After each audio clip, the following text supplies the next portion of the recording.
俗话说，红糖是个宝，病毒全赶跑。研究证明，一年四季中，人有一半的病是在冬天得。红糖作为日常饮品，食此常喝，益气补血，轻松搞定这些小毛病。下面就花1分钟看看吧。1. 红糖加姜防治感冒。防治感冒，如果在冬天受了风寒，喝一杯红糖姜茶，几分钟即可感觉微微出汗。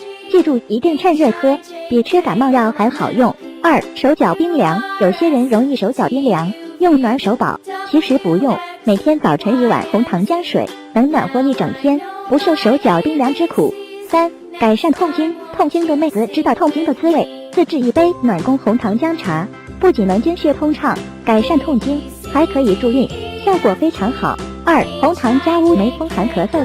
风寒咳嗽，乌梅能滋阴润燥，对风寒咳嗽有很好的效果。加上红糖不仅能驱走风寒，止咳化痰，还可以滋阴润肺，改善无痰干咳。2. 暖胃止泻，吃乌梅可以止泻，配上红糖还可以起到温暖肠道、止泻润肠的作用，对冬季引起的久泻、久痢都有很好的改善作用。3. 红糖加山楂，咽喉发炎。咽喉发炎，冬季感冒人很容易咽喉发炎，红糖山楂粥不仅可以缓解咽喉不适，消除咽喉炎症，还能够起到平喘化痰的作用。2. 防动脉硬化，冬季天气寒冷，动脉容易出现硬化，红糖加山楂熬成粥能有效降低身体中胆固醇含量，防止因天气寒冷引起的动脉硬化。4.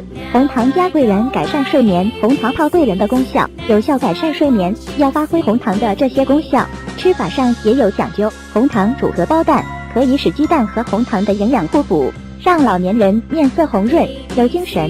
用红糖泡桂圆干服用，对改善睡眠有着积极作用。红糖泡人参则有调理气息、改善低血压的作用，放点红糖熬粥则有益气养血之效。5. 红糖加鸡蛋，冬季瘙痒。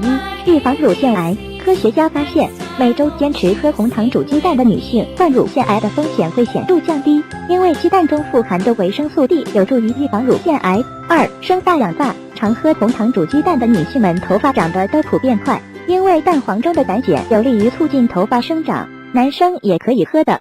6. 红糖加枸杞，清肝明目。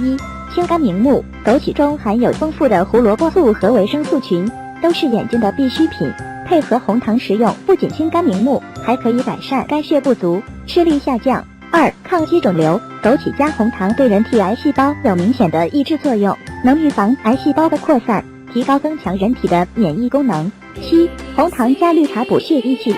补血益气，红糖绿茶含有大量的叶酸和微量元素，能促进人体造血细胞的诞生，人们饮用后造血功能会明显加强，预防和改善贫血症状。2. 清热调血，红糖属于热性，绿茶属阴，能很好的中和调血，不会因红糖的大热上火，也不会因绿茶的性凉体寒，适合所有人群食用。8. 红糖加芝麻，牙龈上火。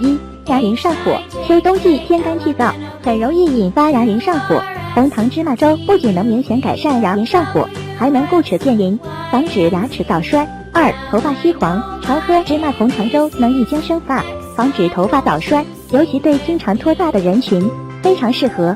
另外对小儿头发稀黄也有很好的改善作用。3. 延年益寿，芝麻红糖粥很适合老年人食用，它具有强身固本、延年益寿的功能。许多名贵老年保健品大部分会含有芝麻红糖成分，红糖虽好，适量饮用。以下人群尽量少喝：3高人群，高血压、高血脂、高血糖，要少吃；血粘稠，红糖会增加血液的粘稠度，要少吃；婴幼儿未发育完全，要少吃；秋冬养生，红糖先行调查研究证实，红糖其实是一味中药，驱风散寒、补血益气，为身体补充能量，温暖过冬天，又能轻松病，何乐而不为？没想到红糖竟有这么多这么好的养生功效，好的方法给好友都看看，大家会感激您的。版权声明：文章人于国一名家，如侵权请联系我们删除。投稿信箱30647288642@qq.com，欢迎您原创投稿。责任编辑李小武，运营编号GYZX001。